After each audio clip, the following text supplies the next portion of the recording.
नाज़रीन, असांजे प्रोग्राम अफ़्तार ते गुफ़्तार में अॼु असां सां हिकु नओं महिमान, नई शख़्सियत असां सां गॾु आहे।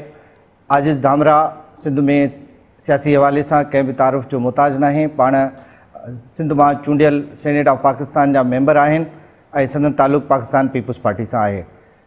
पीपुल्स पार्टी जे कारकुननि ऐं जालनि में संदन नालो एहतराम सां चयो वञे थो ऐं साण गॾु हू पीपुल्स यूथ ऑर्गेनाइज़ेशन जा मरकज़ी सरबराह बि आहिनि। अचो त साणनि ॻाल्हि कयूं। साईं, तव्हांजी महिरबानी, तव्हां असांखे टाइम ॾिनो। आजिज़ धामरा साहब, तव्हां पंहिंजी सियासत जी शुरूआत किथां ऐं कीअं कई?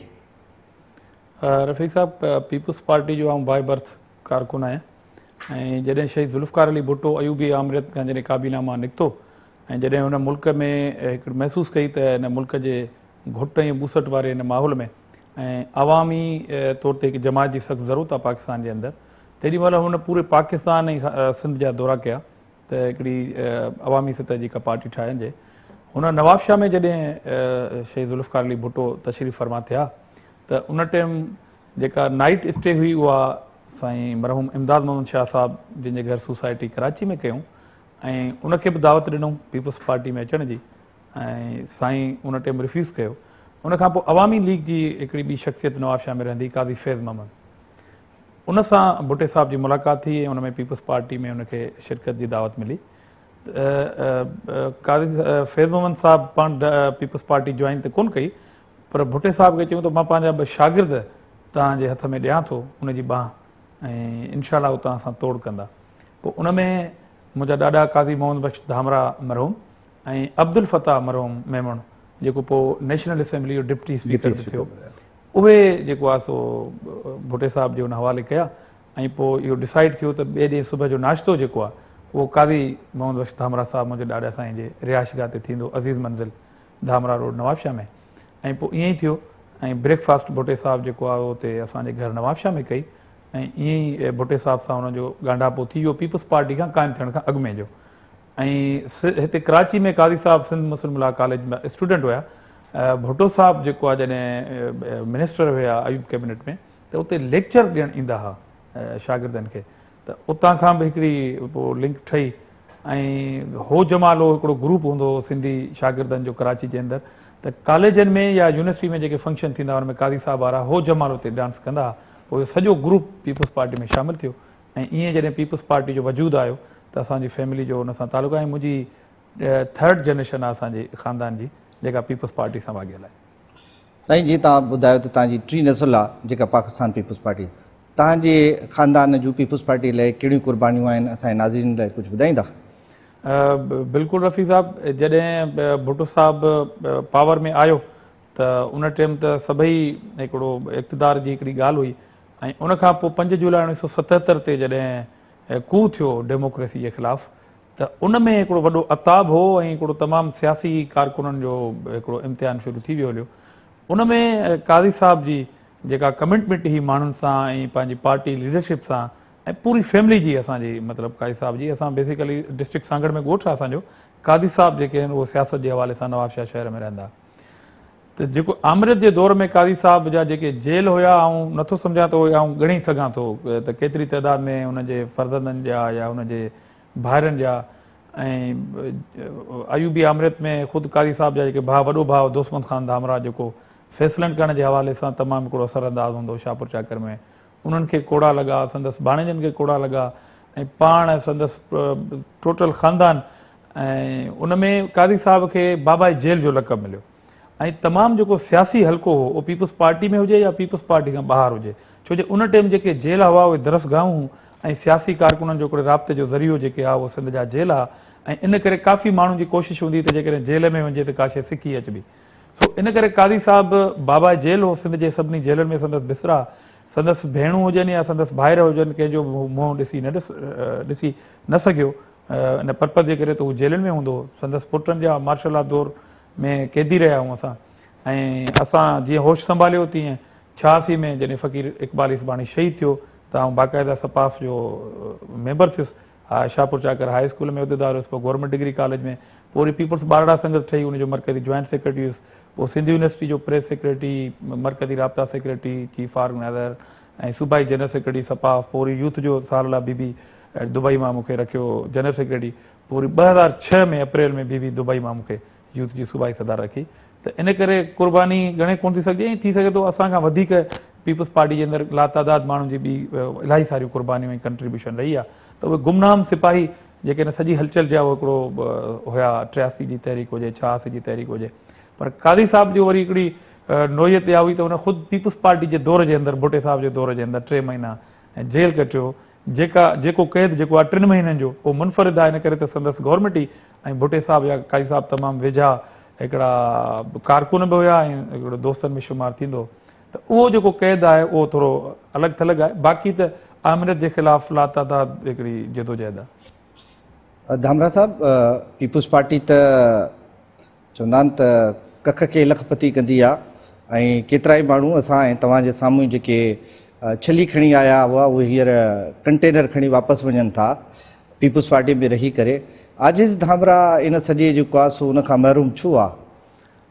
ॾिसो, हिकिड़ा ज़ाती हिकिड़ा शौक़ु थींदा आहिनि। किन माण्हुनि खे घर ठाहिण जो शौक़ु हूंदो आहे, किन माण्हुनि खे ज़मीनूं ठाहिण जो शौक़ु हूंदो आहे, वरी उन्हनि खे खेॾण जो शौक़ु हूंदो आहे। त हर माण्हू जी पंहिंजी पंहिंजी हिकिड़ी चिंता थिए थी। असांजो जेको फुल टाइम जेको जॉब आहे उहो सियासत आहे, शायदि इन जे करे ॿिए तरफ़ माण्हुनि जो ध्यानु नथो वञी सघे। ऐं पीपल्स पार्टी न बल्कि मुआशिरे जे अंदरि इलाही सारियूं चेंजिस अचनि थियूं, ऐं इहे अप एंड डाउन्स हिकिड़ा त नेचुरली आहिनि। हिकिड़ा माण्हू ख़ानदानी आहिनि, पंहिंजी ख़ानदानी जागीर रखनि था, ऐं के माण्हू हूंदा आहिनि जेके सफ़र दौरान जेको आहे उहो अहिड़े क़िस्म जी तब्दीली पिणु थी वेंदी आहे। त इन करे हर माण्हू जी पंहिंजी पंहिंजी हिकिड़ी अपॉर्चुनिटीज़ हूंदियूं आहिनि ऐं चॉइस हूंदियूं आहिनि। इन करे त जॾहिं काई साहब खे असां रखंदा आहियूं साम्हूं, त भुट्टे साहब जी जेका अवामी सियासत ऐं भुट्टे साहब पाण हिकिड़े वॾे क्लास जो माण्हू, ऐं उन माण्हुनि जे लाइ पाण खे किथे अची खणी आयो, ऐं पघर में ऐं माण्हुनि जे लाइ गर्मी सर्दी में, ऐं एॾी वॾी कमिटमेंट जो माण्हुनि जे लाइ उन ज़िंदगी ॾेई छॾी। उनखां पोइ शहीद मोहतरमा बेनज़ीर भुट्टो साहिबा जो जेको किरदारु आहे, त हुननि माण्हुनि जे लाइ मतिलबु हिकिड़ी बादशाही घराणे में जनम वठण खां पोइ बि हिकिड़ी एॾी वॾी सर्विसिस जो माण्हुनि जे लाइ जान ॾेई छॾणु। उनखां पोइ आसिफ अली ज़रदारी साहब पाण जवानी पंहिंजी सॼी जेलनि जे हवाले करे छॾण खां पोइ त हिकिड़ी कमिटमेंट आहे लीडरशिप जी। इन करे असां जहिड़े माण्हूअ खे बि इन पैरामीटर में रहणु खपे, ऐं असांजी आइडियल असांजी पंहिंजी लीडरशिप आहे। ऐं पोइ इलाही सारा कारकुन आहिनि जिन माण्हुनि सां कमिटमेंट करे ऐं पंहिंजी ज़िंदगियूं ॾेई छॾियूं। सो इन करे इलाही सारा आजिज़ हिन पीपल्स पार्टी में रहनि था, इलाही सारा खोड़ सारा माण्हू जेके अञा ताईं माण्हुनि सां कमिटमेंट करे। पर पीपल्स पार्टी जी ख़ुदि कमिटमेंट आहे, इन करे पीपल्स पार्टी जो हर कारकुन ऐं हर उहिदेदार हिकिड़ो कमिटेड कारकुन आहे आवाम जे साम्हूं। तव्हां पाकिस्तान जी हाईएस्ट फोरम सेनेट जा रुकन आहियो। तव्हांजा ॿार, तव्हांजा घर वारा जॾहिं ॿियनि सेनेटरनि ऐं उन्हनि जी औलाद, उन्हनि जूं शाहूकार ऐं लग्ज़रीज़ लाइफ ॾिसंदा हूंदा त तव्हां खां सुवाल त ज़रूरु कंदा हूंदा। डेफिनेटली इहो साॻियो सुवाल असां कादी साहब खां कंदा हुआसीं जॾहिं पाण हिन सिस्टम जो हिसो न हुयासीं। ऐं अॼु बि असांजा ॿार पीलनि स्कूलनि जा स्टूडेंट्स आहिनि, सरकारी स्कूलनि जा। ऐं असां जॾहिं इन सरकारी इदारनि में पंहिंजे ॿारनि खे एज़ अ पार्लियामेंटेरियन पढ़ाइणु छॾे ॾींदासूं त इहे इदारा जेके आहिनि उहे वेही रहंदा। थी सघे थो जंहिं स्कूल में मुंहिंजा ॿार पढ़ंदा हुजनि उते जो टीचर इन करे ख़्यालु कंदो हुजे त मथां को एक्शन न कजे। सो इन करे इहे सवाल सोसाइटी जो हिसो आहिनि। सोसाइटी जे हर फ़र्द, हर माण्हू जे भरिसां पाड़े में रहंदड़ जेकॾहिं को माण्हू लग्ज़री लाइफ गुज़ारींदो हुजे त उनजा ॿार उन खां सवाल कंदा हूंदा आहिनि, जीअं असां कया हींअर असांखां थींदा हुजनि। त अहिड़े क़िस्म सां पर ॿारनि जी मेंटेलिटी खे ईअं रखणु खपे त ज़रूरी कोन्हे ही उहिदा असांजे रोज़गार जो ज़रियो बणिजनि। ईअं ज़रूरी न हुअणु खपे। ॿारनि खे मोटिवेट करणु खपे, ऐं ॿार जॾहिं मेच्योर लाइफ में ईंदा, जीअं असां अंडरस्टैंड कयो तीअं हू बि अंडरस्टैंड कंदा। नाज़रीन, हिते वठूं था असां हिकु ब्रेक, ऐं ब्रेक खां पोइ असांजी सेनेटर आजिज़ धामरा साहब सां ॻाल्हि ॿोल जारी रहंदी।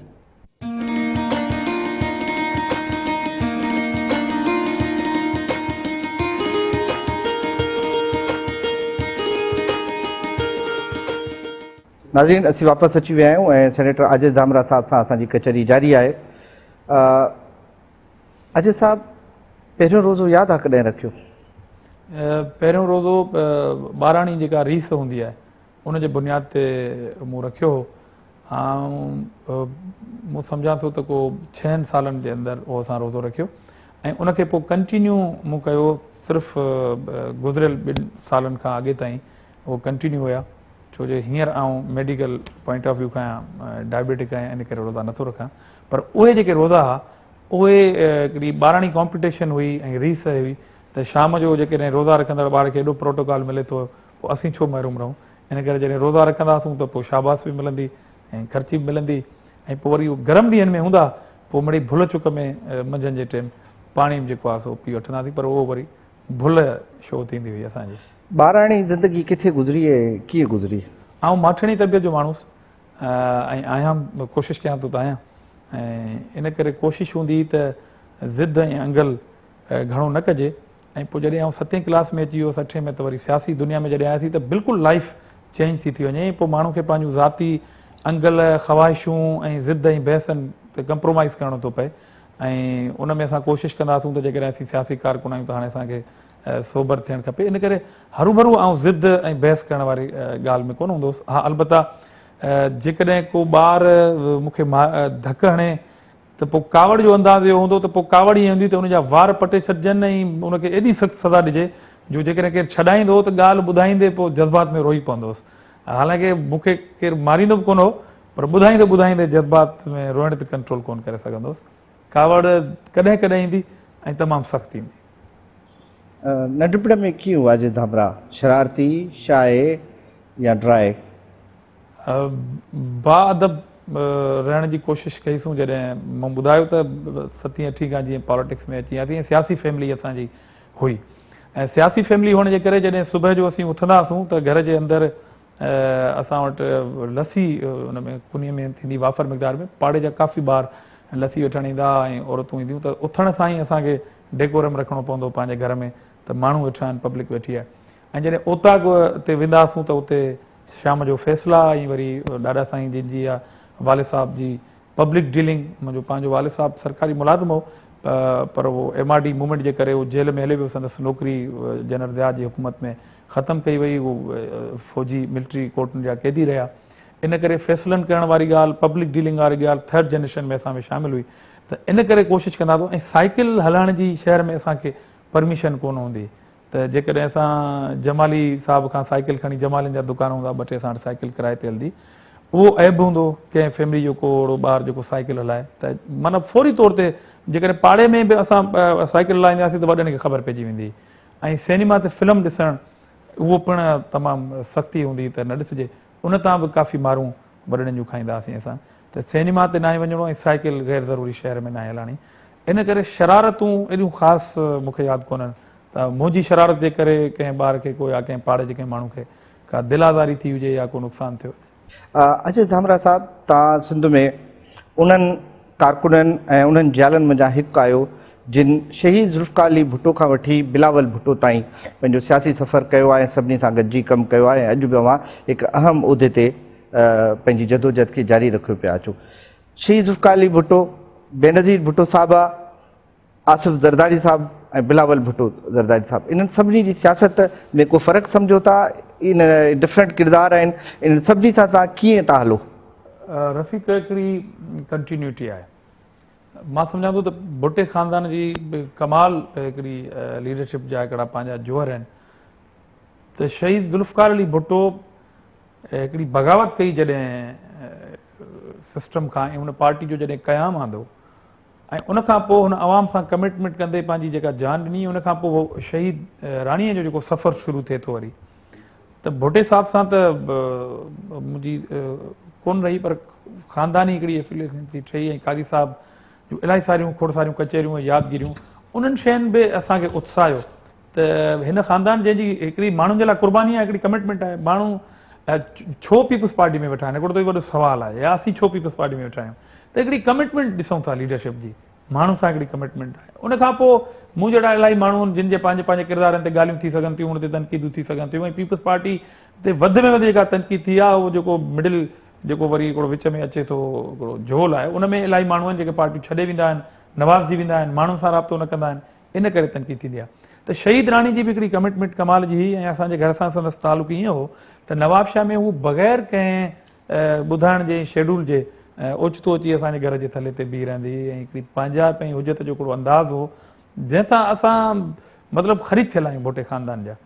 त हुनजी कमिटमेंट इहा हुई त माण्हुनि खे संभालींदा, ऐं ख़ासि तौर ते बीबी पंहिंजे भुट्टे साहब जे उन्हनि दोस्तनि खे, मतिलबु कादी साहब खे उन अंदाज़ में संभालियो, हुनजी पोइ वरी फैमिली खे उन अंदाज़ में संभालियो। ऐं उन खां पोइ वरी आसिफ़ साहब जीअं त नवाब शाह जे हवाले सां फैमिली वाइज़ बि असांजो हुन सां तालुक़ु आहे, त उन्हनि पिणु पार्टी खे संभालियो। ऐं उन खां पोइ आसिफ़ साहब जीअं प्रेसिडेंट थिया त अदी फरियाल टालपुर वरी कारकुननि खे, ख़ासि तौर असांजे यूथ ऐं PSF ऐं लेडीज़ जी उहा इंचार्ज आहे, त हीअ जेके विंगूं जेके वॾो इम्पॉर्टेंट रोल रखंदियूं हुन पॉलिटिक्स जे अंदरि, उनखे हुन बहितर अंदाज़ में संभालियो आहे मैडम फरियाल टालपुर साहब आहे। बिलावल साहब जी जेका क्वालिटी आहे उहा त इंतिहाई हिकिड़ी निराली आहे, ऐं एप्रिशिएट कयां थो। पर बिलाल साहब सां हींअर बिल्कुलु असां गॾु आहियूं। ऐं मूं जॾहिं हींअर बीबी जी सालगिरह जे मौक़े ते यूथ कन्वेंशन जॾहिं असां बिरशाह में अनाउंस कयो, उन में हुन असांखे इंतिहाई उत्साहियो। ऐं मूंसां स्पेशल बिलावल हाउस में 15-20 मिंटनि जी मुलाक़ात करे हुन चयो त बिल्कुलु थियणु खपे। हालात कंहिं ॿिए रुख ॾांहुं वियो हलिया, पर हुनजे बावजूदि हुन चयो पियो त प्रोग्राम बिल्कुलु थींदो। ऐं हुनजी बहादुरी, माण्हू सां कमिटमेंट हिकिड़ी कमाल जी आहे। त हुन एज में, जिथे कंहिं नौजवानी एज में हू दुनिया में ॿाहिरि रही ऐं पंहिंजी लाइफ खे इंजॉय करे, पर हुन बीबी वांगुरु जॾहिं बीबी जवानी में हिकिड़ा टफ हालात ॾिठा, भुटे साहब खां वधीक टफ अपोज़िशन बीबी ॾिठो, ऐं बीबी खां पोइ वरी बिलाल साहब ॾिसे पियो, आसिफ़ साहब ॾिठो। इन करे हिकिड़ी माण्हुनि सां कमिटमेंट वारी जेको रिश्तो आहे या हुनजो तर्ज़ सियासत आहे, उहो बिल्कुलु सेम आहे, साॻी शइ आहे। बिलावल साहब मां सम्झां थो त मुस्तक़बिल में किथे तारीख़ में अञा वॾी जाइ वालारींदो हिकिड़ी पंहिंजी बहादुरी सां ऐं माण्हुनि सां जेका हुनजी मुहबत आहे। त उहो सिक्योरिटी खां हटी करे जॾहिं कंहिं प्रोग्राम में ईंदो आहे त लही माण्हुनि सां भाकुर पाए मिले थो, हैंडशेक करे थो। ऐं इनशाला असां तव्हांखे वरी यूथ कन्वेंशन 29 नवंबर ते बिलाल साहब चयो आहे त असां कंदासीं। ऐं उहो यूथ कन्वेंशन पिणु साबित कंदो त पार्टी जा उहे ख़ानदान ऐं उन्हनि जी औलाद जेका आहे, जेका जनरेशन, उहा हज़ारनि जी तइदाद में बिरशाह तां वरी पंहिंजी लीडरशिप सां तजदीद अद वफ़ा कंदी। त इन करे हे पार्टी जो जेको जनमु थियो हो जंहिं काज़ जे करे, अॼु बि पार्टी जी बीहक उहा आहे। रूट्स चेंज थिया आहिनि, मीडिया जदीद तरीन तरक़ी कई आहे, ऐं उन मीडिया में वधि जेका तनक़ीद थींदी आहे उहा पीपल्स पार्टी ते। दोस्त नाराज़ थींदा आहिनि त असांजी पार्टी ते मीडिया एॾी तनक़ीद छो थी करे। माण्हुनि खे हीअं चवंदो आहे त असांजी पार्टी सभिनी पार्टियुनि खां वॾी ऐं अवामी पार्टी आहे, इन करे मीडिया उन ते वधीक तनक़ीद करे थी, भले थियणु खपे। अवां केतिरनि सालनि खां ई पीपुल्स यूथ जी सदारत जे उहिदे ते फ़ाइज़ आहियो। मेन स्ट्रीम पॉलिटिक्स में छो नथा अचो ऐं मदर ऑर्गेनाइज़ेशन में छो न अॼु धामरा को किरदारु अदा करे थो, ताकी इहो उहिदो ख़ाली थिए ऐं ॿियनि खे जेको आहे सो हिकिड़ो कमु करण जो मौक़ो मिले। बिल्कुलु, रफ़ीक ॾाढो ज़बरदस्त सवाल कयो आहे। मूं चाहियो पियो त तव्हां मूंखां इहो सवाल कयो। लास्ट 2006 खां बीबी अनाउंस कयो मूंखे दुबई मां एज़ अ सूबाई सदर, ऐं उन में वरी 2011 ते मैडम फरियाल टालपुर मूंखे वरी पाकिस्तान जो कोऑर्डिनेटर रखियो हिकिड़े साल जे लाइ। असां हिकिड़ी डिज़ाइन कई हिकिड़ी ऑर्गेनाइज़ेशन त यूथ खे पाकिस्तान लेवल ते हींअर स्ट्रॉन्ग कजे, जेतोणीकि हुनजी इंचार्ज अदी फरियाल टालपुर साहब आहे। पर पोइ उन्हनि पहिरियों 2011 में इहो डिसाइड थियो त सालाना असां कोऑर्डिनेटर रखंदासीं, ऐं पहिरियों सिंध में रखियनि। ऐं 2011 में जीअं मूंखे रखियनि, उनजे सिर्फ़ु 3 महीननि जे अंदरि असां कन्वेंशन सेंटर इस्लामाबाद में हिकिड़ो तमामु ज़बरदस्त मुल्कगीर यूथ कन्वेंशन कयो, जंहिंमें गिलगित बल्तिस्तान, कश्मीर ऐं 4 सूबा पाकिस्तान जा असां मिलाए करे कन्वेंशन कयो। हींअर मुंहिंजी यकीननि इहा ख़्वाहिश आहे, ऐं पार्टी खे मूं पाण रिकमेंडेशन इहा ॾिनी आहे, रिक्वेस्ट कई आहे त हींअर यूथ जी जेका सदारत आहे उहा नए कंहिं एनर्जेटिक दोस्त खे ॾिनी वञे। ऐं उन में यूथ कन्वेंशन जे लाइ असांजी हुई त मूं पाण इहा चाहियो पियो त बीबी जी हिन सालगिरह ते जॾहिं यूथ कन्वेंशन असां कयूं त पार्टी जे साम्हूं हिकिड़ी हज़ारनि जी तइदाद में पार्टी सां तालुक़ु रखंदड़ हिकिड़ी पेवर यूथ असां साम्हूं शो करियूं। ऐं उन खां पोइ पार्टी खे आउं रिक्वेस्ट कयां, मूं पहिरीं कयो आहे, पर पार्टी मूंखे हुकुम कयो आहे त आउं कंटिन्यू कयां इन शइ खे। ऐं जॾहिं आउं 39 सालनि जो हुउसि मार्च 2012 में, जंहिं ॾींहुं मुंहिंजी 39 सालगिरह आई, उन ॾींहुं आउं सेनेटर थियुसि। ऐं आउं सम्झां थो त हीअ पार्टी जी इंतिहाई हिकिड़े कैडर ते, मूं ते फ़र्ज़ु त पंहिंजी जाइ ते, पर हिकिड़े कैडर ते महिरबानी हुई। ऐं जॾहिं आउं रिटायर थींदुसि जंहिं ॾींहुं, ऐं उहो ॾींहुं हूंदो मुंहिंजो 45 सालनि जो, त डेफिनेटली आउं हींअर 42 में मूव कयां पियो। ऐं उन में पार्टी खे रिक्वेस्ट कई बि आहे, ऐं बाज़ाब्ता तौर ते हिकिड़ो दफ़ो वरी यादि दहानी कराईंदुसि तव्हांजे सवाल खां पोइ। बहरहाल पार्टी जो हिकिड़ो डिसिप्लिन आहे, पार्टी जो हुकुम आहे मूंखे त आउं कंटिन्यू हिन उहिदे खे कयां। इन करे आउं 2006 खां हेसि ताईं कंटिन्यू कयां पियो। पर इनशाला यूथ कन्वेंशन खां पोइ मुंहिंजी पंहिंजी बि पार्टी खे हिकु दफ़ो वरी रिकमेंडेशन आउं कंदुसि त हींअर मदर पार्टी में असांखे मौक़ो ॾिनो वञे। नाज़रीन, हिते वठूं था हिकु ब्रेक खां पोइ अजय धामरा साहब सां असांजी ॻाल्हि ॿोल जारी रहंदी।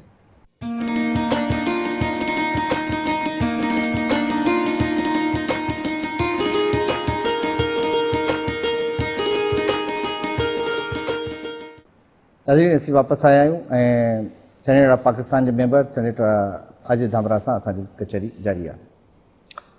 सेनेटर साहब, तव्हां केतिरा कन्विंस्ड आहियो त सेनेट में जेके उमेदूं तव्हां सां वाबस्ता रखियूं वयूं उहे तव्हां पूरियूं करण में कामयाबु बि आहियो?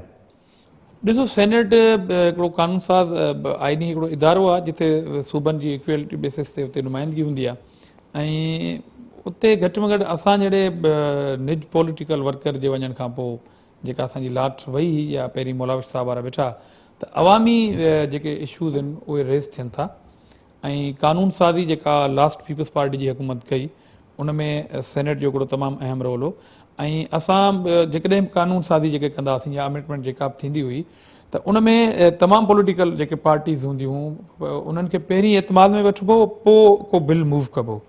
पर हींअर उहा सूरत हाल कान्हे का ऐं सॼे साल जे अंदरि, हिकु साल हिकु महीने जे अंदरि मौजूदा हुकूमत में सिर्फ़ु हिकिड़ो ई बिल पास थी सघियो आहे अञा ताईं का हुननि कानून साज़ी कई कोन्हे। त सेनेट जो हिकिड़ो बाज़ाब्ता चेक एंड बैलेंस जो हिकिड़ो रोल आहे। हींअर PPO जॾहिं आयो पिए त हुननि जॾहिं नेशनल असेंबली में पंहिंजी अक्सरियत जे बुनियादनि ते जॾहिं उहो बिल पास करे छॾियो त सेनेट जी जेका अफ़ादियत असांखे तॾहिं महसूसु थी त जेकॾहिं सेनेट न हुजे हा त पोइ का बि पार्टी जेकॾहिं 2/3 मेजॉरिटी नेशनल असेंबली में रखे त पोइ उहा पंहिंजी मर्ज़ी जी कानून साज़ी कराए पई सघे। पर सेनेट जे अंदरि जीअं त इक्वल बेसिस ते सूबनि जी नुमाइंदी आहे, उहो बिल अची ब्लॉक थियो सेनेट जे अंदरि ऐं तमामु पॉलिटिकल पार्टीज़ जेको आहे मौजूदा सरकार खे नाकाम करे छॾियो।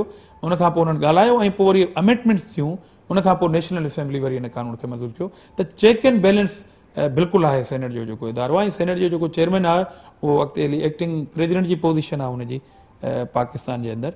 त हिन जो जेको क़याम आहे सेनेट जो, मां सम्झां थो भुट्टे साहिब जो जेको ख़्यालु हो उहो कमाल जो ऐं तारीख़ आहे भुट्टे साहिब जे ॿियनि खोड़ सारनि कारमनि सां गॾोगॾु सेनेट जे क़याम वारी जेका हुनजो कारनामो आहे उन ते पिणु एप्रिशिएट करे थी वञे। सेनेट में केतिरा अहिड़ियूं शख़्सियतूं बि आहिनि जेके करोड़ रुपया ख़र्च करे सेनेट में पहुचनि था, जिन जा महांगा जूता, महांगियूं घड़ियूं, महांगियूं टाई ॾिसी तव्हां मरोब त थींदा हूंदा?